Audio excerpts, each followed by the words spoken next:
माहिर कानून याह्या फरीद साहब हमारे साथ मौजूद हैं। सर, बहुत शुक्रिया ARY को वक्त देने के लिए। ये कहिएगा, एक बार फिर से इस फैसले को मौखर कर दिया गया है, कितना जरूरी है कि वुकला, बानी PTI या मुल्जिमान वहां पर मौजूद हों तो इस फैसले को सुनाया जाए?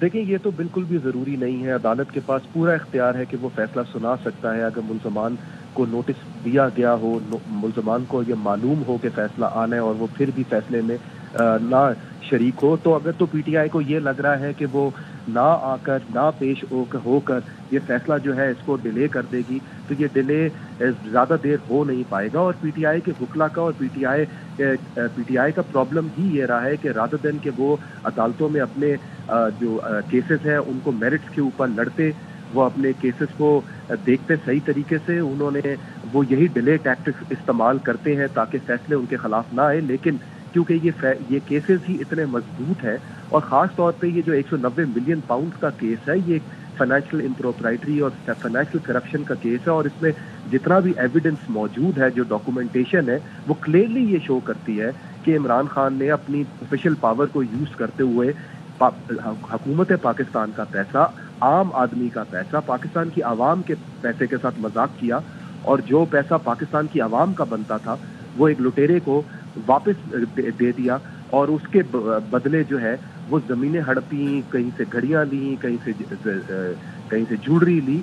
और ये सारा जो डॉक्यूमेंटेशन है वो शो करता है कि किस तरीके से NCA के साथ ये सेटलमेंट की गई। सुप्रीम कोर्ट के अंदर ये पैसे जमा करा दिए गए जो हुकूमत पाकिस्तान के पैसे बनते थे। कैबिनेट के सामने वो जो सेटलमेंट की डीड है उसको कॉन्फिडेंशियल रखा गया।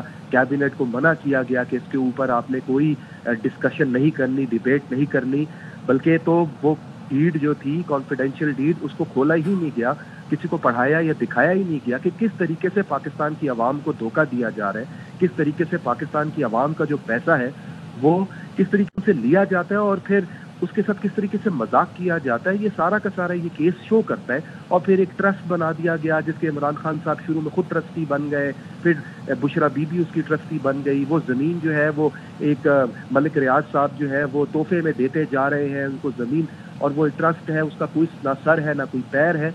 तो देखिए, इन्हीं वजूहात से नज़र आता है कि PTI के वुकला जो है वो इस केस से भागते हुए नज़र आए हैं, दूर जाते हुए नज़र आए हैं, क्योंकि वो भी नहीं जानते कि किस तरीके से इसको मेरिट्स पे लड़ा जाए। लेकिन अगर उनको ये लगता है कि पेश ना होने से उनको कोई रिलीफ मिल जाएगा या वो डिले कर पाएंगे, तो वो उनकी भूल है। और ये केस का फैसला, क्योंकि क्रिमिनल कोर्ट के पास ये इख्तियार होता है कि अगर तो मुल्ज़मान पेश नहीं हो रहे तो वो फैसला सुना दे। तो अगर आज नहीं तो कल ये फैसला आना ही आना है।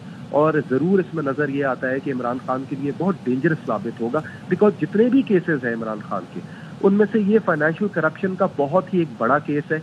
और ये शो करता है कि इमरान खान जो नज़रिया लेकर चल रहे थे, जो वो 4 साल जो है वो आवाम को कहते रहे कि मैं करप्शन के ख़िलाफ़ हूँ और अकाउंटेबिलिटी चाहता हूँ, उनके अपने घर में बदतरीन करप्शन हो रही थी। वो घड़ियाँ हो, वो जेवरात हो, वो तोशाखाना हो, या वो 190 मिलियन पाउंड का केस हो जिसमें उनको ज़मीनें दी जा रही थी और एक फ्रंटमैन फरा गोगी नाम की सामने आई।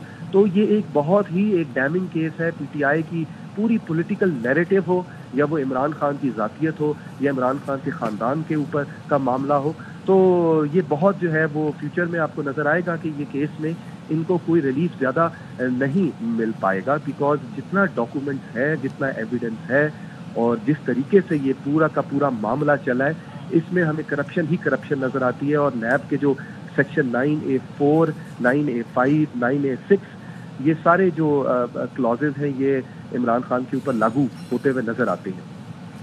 ठीक है, माहिर कानून याह्या फरीद साहब हमारे साथ मौजूद थे, आपका बहुत शुक्रिया।